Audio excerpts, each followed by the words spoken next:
Ned Willard returned to Kingsbridge in 1558 with love in his heart and hope on his face. He was 21 and life still made sense to him. He was going to marry Marjorie Fitzgerald, the girl he'd loved since they were children. Marjorie was clever, confident, and fiercely devout, but in a way that made her kind, not cruel. Their plan was simple: a life together built on love, faith, and common decency. But Kingsbridge had changed, or perhaps it had only grown into the future before Ned did. Marjorie's family, once only ambitious, was now entangled in the growing battle for England's soul. Her brother Rollo had become consumed by religious zealotry. He wasn't just devout, he believed the Catholic Church must crush heresy, and he saw the Protestant Reformation as the greatest threat to order and salvation. Ned, the son of a Protestant bookseller, was suddenly no longer just an unsuitable match. He was an enemy. Rollo, furious at the idea of his sister marrying outside the faith, conspired with his father to push Marjorie into marrying Bart, the Earl of Shearing, a cruel, pompous brute whose only virtues were wealth and noble blood. Marjorie was devastated, but she was also trapped. Her mother, herself once imprisoned in a miserable marriage, urged Marjorie to obey. "You will have power later," she said, and those words never left her. Ned's heart shattered. He tried to fight, but power and money crushed love with casual ease. Marjorie was wed. Ned left Kingsbridge in anguish. At the same time, England stood at a tipping point. Queen Mary, devout Catholic and infamous for burning Protestants, was dying. Whispers of her half-sister Elizabeth spread across Europe. A Protestant queen would enrage Catholic nations, Spain, France, the Pope himself, but it would also offer hope to those who had survived under terror. Ned, drawn into royal service through family connections, joined Sir William Cecil's team. He found himself at the center of something new, a war not fought with armies but with ink, shadows, and secrets. Cecil, and later Sir Francis Walsingham, created the first modern intelligence service, and Ned became one of its quiet architects. Meanwhile, across the channel, a young woman named Sylvie Pelot lived a dangerous life. In Paris, she helped her father run a clandestine Protestant printing press. They smuggled French translations of the Bible and Reformation tracts across Europe, knowing every word might cost them their lives. The French court, dominated by the Catholic Guise family, was volatile and bloody. Pierre Omand entered this world like a poison.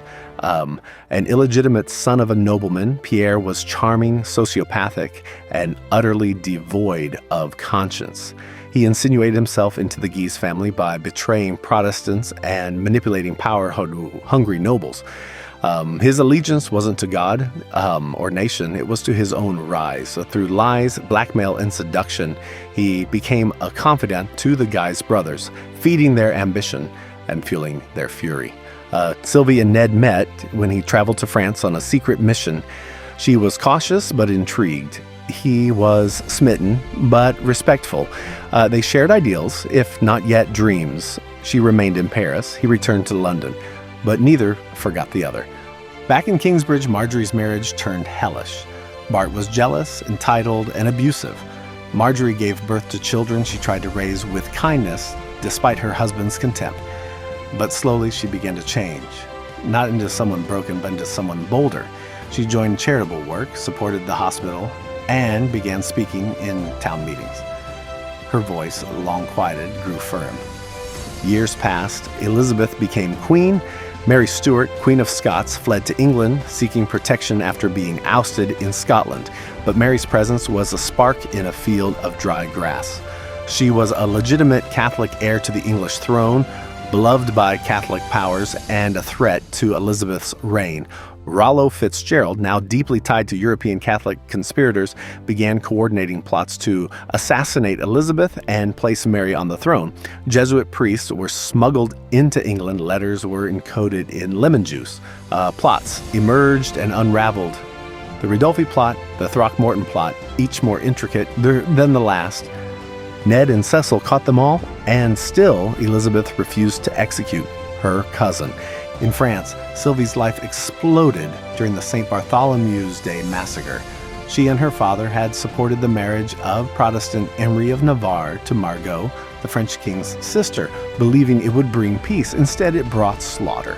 On the eve of the wedding, the Guise family turned Paris into a killing field. Thousands of Huguenots were murdered. Sylvie's father was among them, and Sylvie barely escaped, hidden in a wine barrel covered in blood and bruises. She made her way to England. There, she and Ned finally came together, two war-weary souls who still believed in reason. They married and opened a bookshop in London, part business, part sanctuary. In Spain, Barney Willard, Ned's younger brother, had fled the Inquisition after falling in love with a Jewish woman named Bella. They relocated to the Netherlands, where the Dutch were rising against Spanish Catholic control. Barney became a naval architect and helped design ships that would later defend Protestant England. Bella opened a school for Jewish girls. Together, they built a life that defied the rules of the world around them. Meanwhile, Pierre Aumond rose ever higher in France, feeding the guy's appetite for war. He arranged assassinations, forged letters, destroyed reputations. He was there when the massacre happened. He celebrated it, but his power, like all power built on lies, had limits. In England, Walsingham and Ned discovered the Babington Plot, the most dangerous conspiracy yet. This time, Mary, Queen of Scots, had written the words herself. "Kill Elizabeth," she endorsed. The evidence was undeniable. Elizabeth, heartbroken but resolute, signed the death warrant. Mary was beheaded. The Catholic world howled. Philip of Spain began preparing the Spanish Armada. It was the greatest naval force Europe had ever seen, meant to cross the Channel, crush England's navy, and install a Catholic queen. Rollo helped coordinate rebellions in Ireland and uprisings in England. Pierre, in exile, aided with French logistics. Elizabeth's government, led by Cecil Walsingham and Ned, prepared frantically. English ships were smaller but faster. They launched fire ships at the Armada. Sir Storms did the rest. The Protestant wind, they called it.